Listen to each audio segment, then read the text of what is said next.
जय भवानी विद्यालयात प्रवेश घेतलेल्या नवीन विद्यार्थ्याचं आणि आमच्याच विद्यालयातून आलेल्या सर्व विद्यार्थ्यांचं मी मनपूर्वक स्वागत करतो आणि आपला जो अभ्यासक्रम आहे त्या अभ्यासक्रमाला सुरुवात करतो. तर आपलं जे सामान्य विज्ञान हा जो पाठ्यपुस्तक आहे, या पाठ्यपुस्तकातून आपल्याला विविध पाठांतर्गत आपल्याला घटकाचा अभ्यास करायचा आहे. त्यामध्ये आपला पाठ्यपुस्तकाचा पहिला जो पाठ आहे सजीव सृष्टी व सजीवांचे सूक्ष्मजीवांचे वर्गीकरण. तर यामध्ये पहिला जो घटक आहे तो आहे जैवविविधता व वर्गीकरणाची आवश्यकता. तर याच्या अगोदरच्या इयत्तेमध्ये म्हणजे 7वीच्या इयत्तेमध्ये आपण भौगोलिक प्रदेश, अन्नग्रहण, संरक्षण अशा विविध कारणाने पृथ्वीतील सजीवात अनुकूलन झालेलं आपल्याला आढळतं. म्हणजे अनुकूलन करण्याचं कारण काय आहे, तर त्या ठिकाणची भौगोलिक प्रदेश कशा प्रकारचा आहे, त्याची अन्न शोषणाची जी पद्धत आहे ती पद्धत कोणत्या प्रकारची आहे आणि त्याला संरक्षण कशा पद्धती पाहिजे, या सर्व कारणाने सजीवामध्ये काय झालेलं आहे माहिती आहे का, अनुकूलन झालेलं आहे. मग हे अनुकूलन साधताना एकाच जातीच्या सजीवातही विविध बदल झालेले आपल्याला दिसतात. आता एकाच जातीच्या म्हणजे आता उदाहरणार्थ एक वर्ग आहे, आता मत्स्य वर्ग आहे किंवा ओयजर वर्ग आहे किंवा अपृष्ठवंशीय प्राणी आहे किंवा त्याच्यातला वेगवेगळ्या संघातले प्राणी आहेत. म्हणजे या एकाच संघातले किंवा एकाच वर्गातल्या प्राण्यांमध्ये आपल्याला विविध बदल झालेले आपल्याला दिसतात. मग यालाच आपण काय म्हणतो, जैवविविधता म्हणतो. त्यानंतर 2011 ची गणना केली. मग त्या गणनेनुसार पृथ्वीवरील जे जमीन व समुद्र यामधील सर्व जे सजीव आहेत ते सर्व सजीवाच्या जाती जर किती असतील तर सजीवाच्या एकूण जाती अंदाजे 87 दशलक्ष जाती आहेत. म्हणजे एवढ्या जाती माहीत आहेत. मग एवढ्या प्रचंड संख्येने असणाऱ्या सजीवांचा अभ्यास जर करायचा असेल तर आपल्याला त्या प्राण्याची गटामध्ये विभागणी करायला हवी. म्हणजे वेगवेगळ्या गटामध्ये जर त्याची विभागणी केलो तर त्या सजीवाचा सखोल अशा प्रकारचा आपला अभ्यास करता येतो. म्हणून या वर्गीकरणाची गरज जी आहे ती गरज भासली. पण सजीवामध्ये साम्य आणि फरक ह्या दोन्ही बाबीचा विचार करून त्याचं गट आणि उपगटात वर्गीकरण करण्यात आलं. साम्य म्हणजे सारखेपणा आणि फरक म्हणजे त्याच्यात असलेली जी विविधता. आता मी तुम्हाला सांगितलं कोणत्याही एका वर्गातले प्राणी त्याची जी रचना आहे ती रचना वेगवेगळी असते. म्हणून त्यांचं गट आणि उपगटामध्ये वर्गीकरण करून त्या सजीवाचा अभ्यास करण्यात आला. मग असं सजीवाचे जे गट आणि उपगट बनण्याची जी प्रक्रिया आहे, मग या प्रक्रियेला काय म्हटलं जातं, या प्रक्रियेला जैविक वर्गीकरण म्हणतात. म्हणजे जैविक वर्गीकरणाचा अर्थ काय, सजीवांचं गट आणि उपगटामध्ये विभागणी करणे किंवा बनवण्याची प्रक्रिया. मग हे वर्गीकरण करत असताना वेगवेगळ्या शास्त्रज्ञांनी आपलं योगदान दिलेलं आहे. त्यामध्ये एक अमेरिकन परिस्थितिकी तज्ञ ज्यांचं नाव आहे रॉबर्ट हार्डिंग विटाकर. तर या रॉबर्ट हार्डिंग विटाकरने 1920 ते 1980 या त्यांच्या कालावधीमध्ये काय केलं माहिती आहे का, प्राण्यांचं जे सजीवांचं जे वर्गीकरण आहे ते सजीवाचं वर्गीकरण केलेलं आहे. तर इसवी सन 1969 मध्ये सजीवांची 5 गटात विभागणी केली गेली. आता ही जी रॉबर्ट हार्डिंग विटाकर आहेत, मग हे विटाकर या सजीवांचं वर्गीकरण करत असताना काही निकष विचारात घेतले आणि त्या निकषाच्या आधारे आपण त्याला वर्गीकरणासाठी विटाकर यांनी विचारात घेतले निकषाचं पाहतो. तर कोणते निकष विचारात घेतले, तर त्यापैकी पहिला निकष आहे पेशीची जटिलता. 2 सजीवांचा प्रकार किंवा सजीवांची जटिलता. पोषणाचा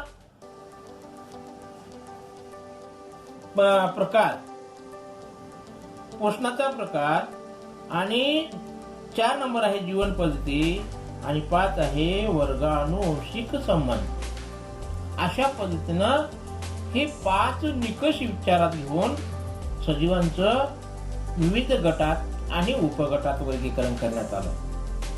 पण पहिला जो निकष आहे पेशीची जटिलता, म्हणजे या पेशीच्या जटिलतेमध्ये काही पेशी ह्या अत्यंत साध्या आहेत आणि काही पेशी ह्या अत्यंत जटिल आहेत. थोडक्यात त्याने काय सांगितलं आहे, आधी केंद्रिकी व दृश्य केंद्रिकी. म्हणजे या आधी केंद्रिकी आणि दृश्य केंद्रिकी अशा प्रकारच्या पेशीचा विचार करून हा निकष विचारात करून त्याने काय केलं, सजीवांचं गटामध्ये वर्गीकरण केलं. त्यानंतर सजीवाचा प्रकार किंवा सजीवाची जटिलता म्हणजे काय, तर एक पेशी किंवा बहुपेशी आहे. असे काही सजीव आहेत त्यांचं संपूर्ण शरीर म्हणजे एकच पेशीने बनलेलं आहे आणि त्या एकाच पेशीद्वारे त्यांच्या जे काही जीवन प्रक्रिया आहे ते पूर्ण जीवन प्रक्रिया एकाच पेशी मार्फत घडून येतात. मग अशा सजीवांना एक पेशी सजीव म्हणायचं. आणि काही सजीवांमध्ये त्यांचं संपूर्ण शरीर अनेक पेशीनं बनलेलं आहे. मग अशा सजीवांना बहुपेशीय म्हणायचं. म्हणजे थोडक्यात सजीवाचा प्रकार म्हणजे एक पेशीय सजीव आणि बहुपेशी सजीव हा जो निकष आहे हा निकष विचारात घेऊन सजीवांचं वर्गीकरण करण्यात आलं. त्यानंतर तिसरा निकष आहे पोषणाचा प्रकार. आता इतके सजीव जवळपास 87 दशलक्ष जाती म्हटल्यानंतर मग यांचा जो पोषणाचा प्रकार आहे तो पोषणाचा प्रकार वेगवेगळ्या पद्धतीचा आहे. आता त्याच्या थोडक्यात वनस्पतीमध्ये पोषण वेगळ्या पद्धतीनं होतं, कवकामध्ये पोषण वेगळ्या पद्धतीनं होतं आणि प्राण्यामध्ये पोषण वेगळ्या पद्धतीनं होतं.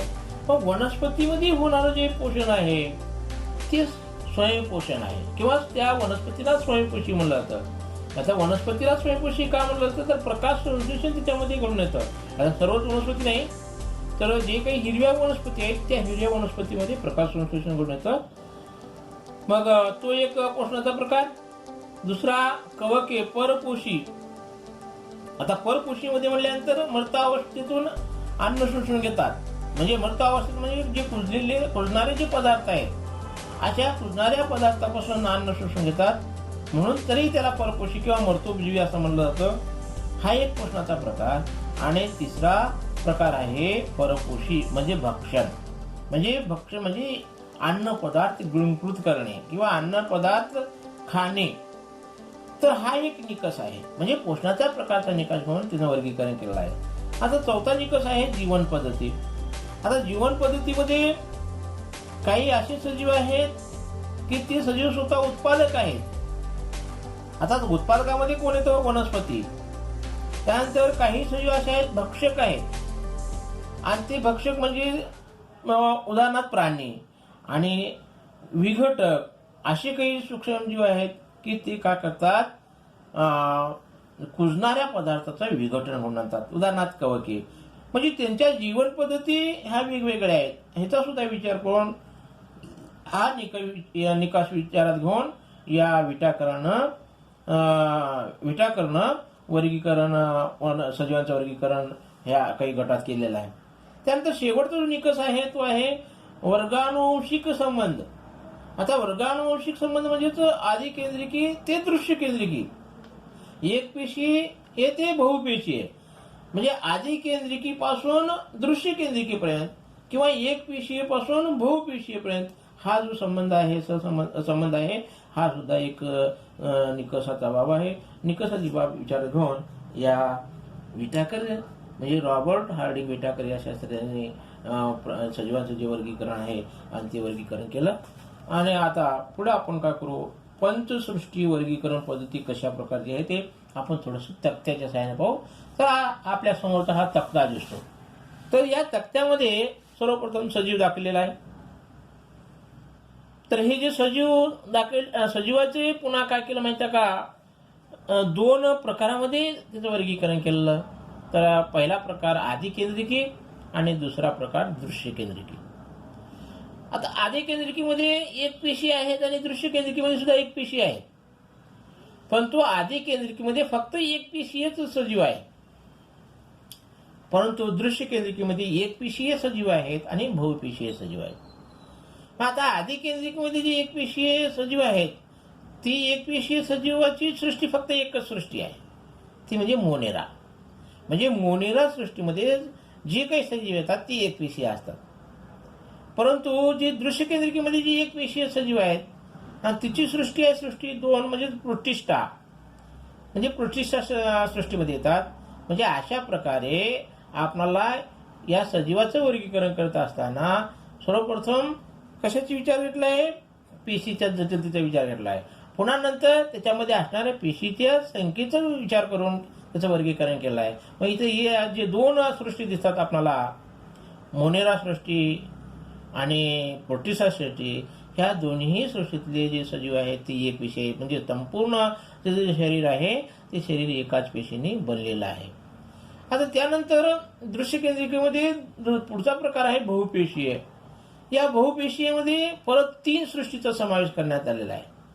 तर तिसरी सृष्टी आहे कवके, चौथी सृष्टी आहे म्हणजे या बहुपेशीमधली पहिली कवके, बहुपेशीमधली दुसरी वनस्पती आणि बहुपेशीमध्ये तिसरी प्राणी.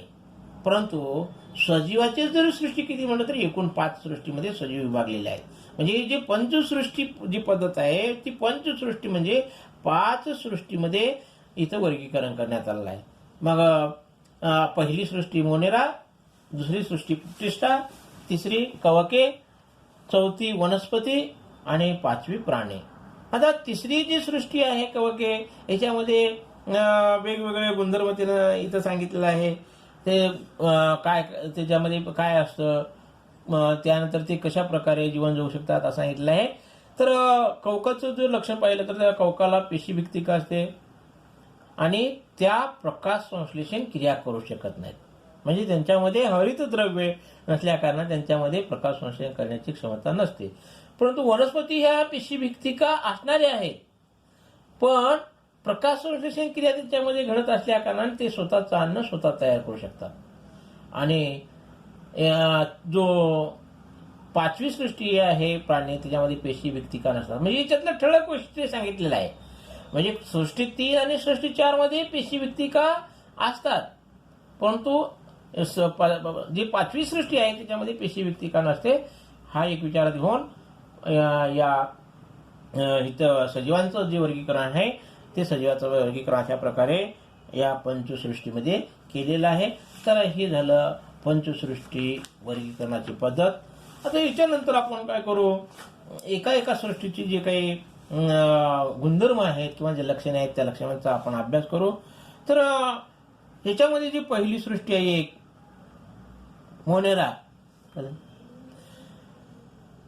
ह्या मोनेराचा आपल्याला अभ्यास करत असताना इथं आपल्या चित्रामध्ये खूप असे काही आपल्याला जे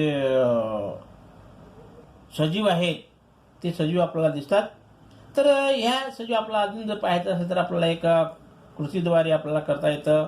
तर एक स्वच्छ काचपट्टी घ्या, त्या काचपट्टीवर दही किंवा ताकाचा एक अगदी लहान थेंब ठेवा आणि त्यामध्ये थोडी जर आपण पाणी मिसळून त्याचं मिश्रण केलं आणि त्यावर अलगद आच्छादन काच ठेवून आपण सूक्ष्मदर्शकाखाली त्या काचपट्टीचं जर निरीक्षण केलं तर आपणाला त्या थेंबामध्ये हालचाल करणारे अगदी लहान काडीसारखे सूक्ष्मजीव म्हणजेच आपण त्याला लॅक्टोबॅसिलाई जीवाणू म्हणतो आणि ते लॅक्टोबॅसिलाई जीवाणू काय होतात आपल्याला पाहायला मिळतात.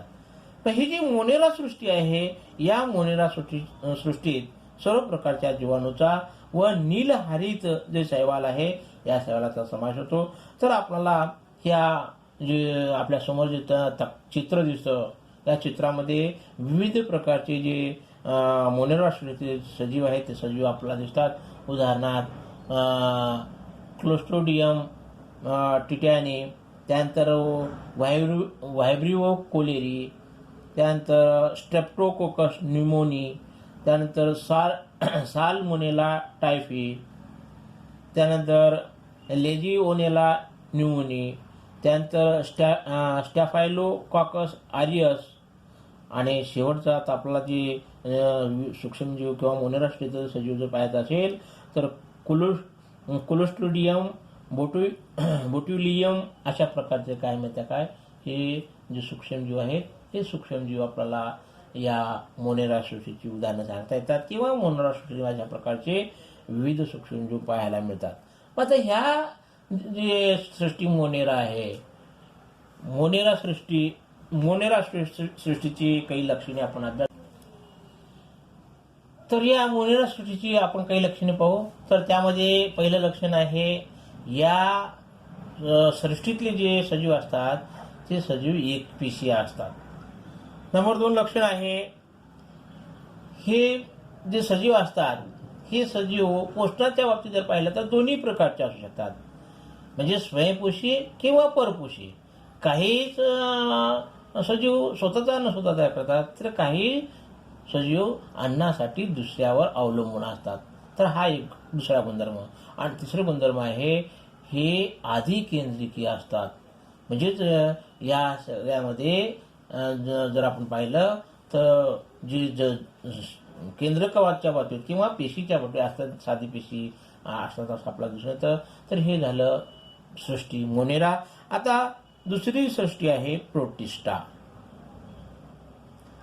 आता प्रोटिस्टा जी सृष्टी आहे यामध्ये सुद्धा आपला ह्या जे सजीव असतात त्या सजीवाचा आपल्याला कृतीच्या सहाय्यानं सुद्धा आपल्याला पाहता येतं. तर त्यासाठी काय करा, एक डबक्यातल्या पाण्याचा एक थेंब एका काचपट्टीवर घ्या आणि ती काचपट्टी अलगद सूक्ष्मदर्शकाखाली ठेवा आणि त्या थेंबातील जे सूक्ष्मजीव आहे त्याचं निरीक्षण करा. तर आपल्याला त्या ठिकाणी काही अनियमित आकाराचे सूक्ष्मजीव हालचाल करताना आपल्याला त्या ठिकाणी दिसतील. आणि हे जे अनियमित आकाराचे जे सूक्ष्मजीव आहेत आणि ते म्हणजेच अमिबा आपल्याला हालचाल करत असताना दिसतील. तर ही इतर बाजूला तिच्या आपल्याला वेगवेगळ्या सजीवांची आपल्याला या प्रोटिस्टा सृष्टीतली उदाहरणं सांगितलं आहे. तर पहिलं आहे वाल्वाक्स, दुसरा आहे इकडं पॅरामेशियम, तिसरा आहे युग्लिना आणि चौथा आहे अमिबा. तर ह्यामध्ये तुम्हाला अनियमित आकाराचा प्राणी म्हणजे हा अमिबा. ह्या अमिबाचा जो शरीराचा आकार आहे तो शरीराचा आकार नियमित नसतो, तो विविध आकाराचा, जसं त्याला आकार बदलता येतं म्हणजे त्याला अनियमित आकाराचा असा प्राणी म्हणलं जातं.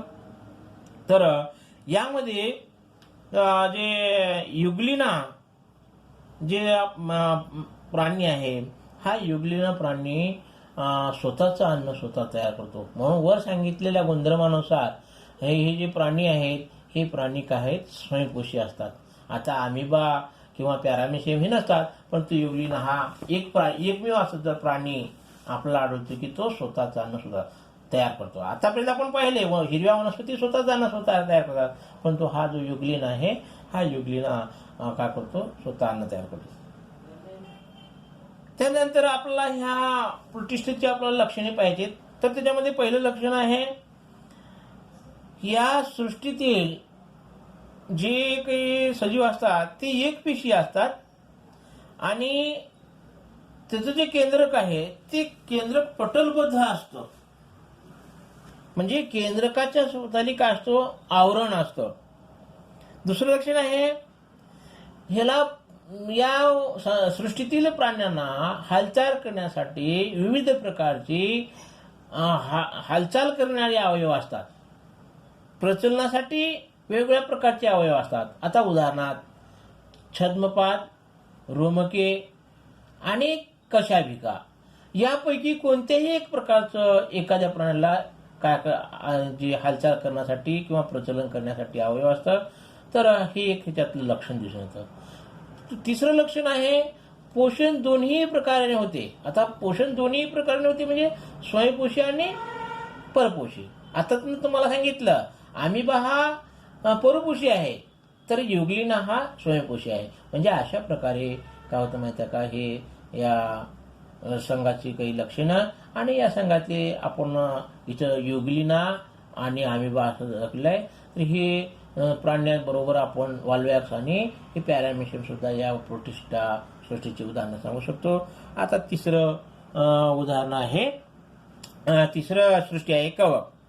तर या तिसऱ्या सृष्टीची कवकाचं आपल्याला जर पाहायचं असेल तर एखाद्या पावाचा किंवा भाकरीचा तुकडा घ्या आणि तो ओलसर करा आणि एका डबीमध्ये 1-2-3 दिवस ठेवा आणि त्या 2-3 दिवसाच्या नंतर ती जी डबी आहे ती उघडून पाहिल्यानंतर आपल्याला त्या तुकड्यावर म्हणजे त्या पावाच्या तुकड्यावर किंवा भाकरीच्या तुकड्यावर आपल्याला कापसासारखे पांढरे तंतू वाढलेला दिसतील आणि यातील काही तंतू आपण काचपट्टीवर घ्या आणि काचपट्टीवर घेऊन त्या काचपट्टीचं सूक्ष्मदर्शकाखाली निरीक्षण करा आणि सूक्ष्मदर्शकाखाली निरीक्षण केल्यानंतर आपल्या समोर इथं चित्रात दिसलेले जे बुरशी आहे म्हणजेच त्या पावामध्ये असणारे बुरशीचं जे आपल्याला विस्तारित रूप अशा पद्धतीने दिसतं आणि तेच आहे आपण त्याला काय म्हणतो, बुरशी म्हणतो. तर या बुरशीमध्ये आपल्याला वेगवेगळ्या प्रकारचे अवयव दिसतात, वेगवेगळ्या प्रकारचे भाग दिसतात. तर त्यामध्ये ही बीजाणुधनी आहे, त्यानंतर स्तंभिका आहे,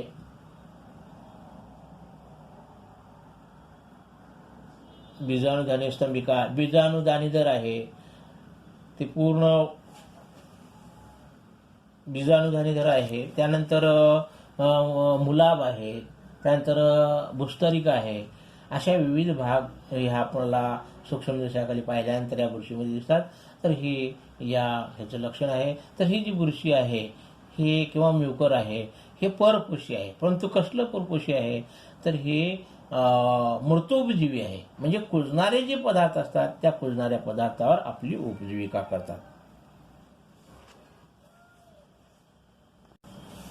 तर या सृष्टीची लक्षणे, नंबर 1 लक्षण आहे ह्या सृष्टीतले जे सजीव आहेत ते परपोषी, असंश्लेषी आणि दृश्य केंद्रिकी अशा सजीवाचा या सृष्टीमध्ये समावेश करण्यात आलेला आहे.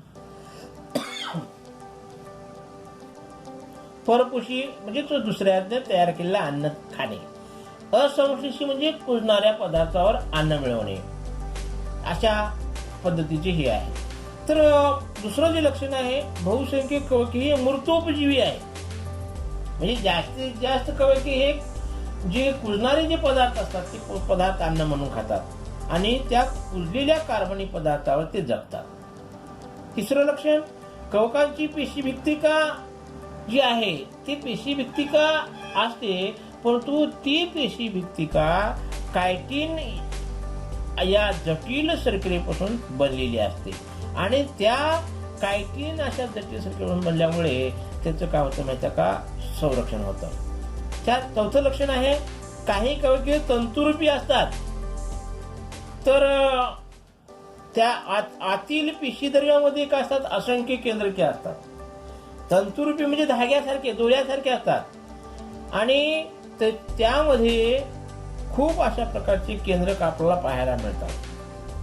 त्यानंतर आता ह्या सृष्टीची उदाहरणं पाहू आपण, किण्व, बुरशी, त्यानंतर ॲस्पॅरजिलस, त्यानंतर पेनिसिलियम, भूछत्रे, हे सर्व काय तर या सृष्टी उदाहरणं आहेत. तर अशा प्रकारे ही झाल्या 3 सृष्टी. आता पुढच्या सृष्टीचा जो अभ्यास आहे तो आपण पुढील प्लेला पाहू. इथे सांगू.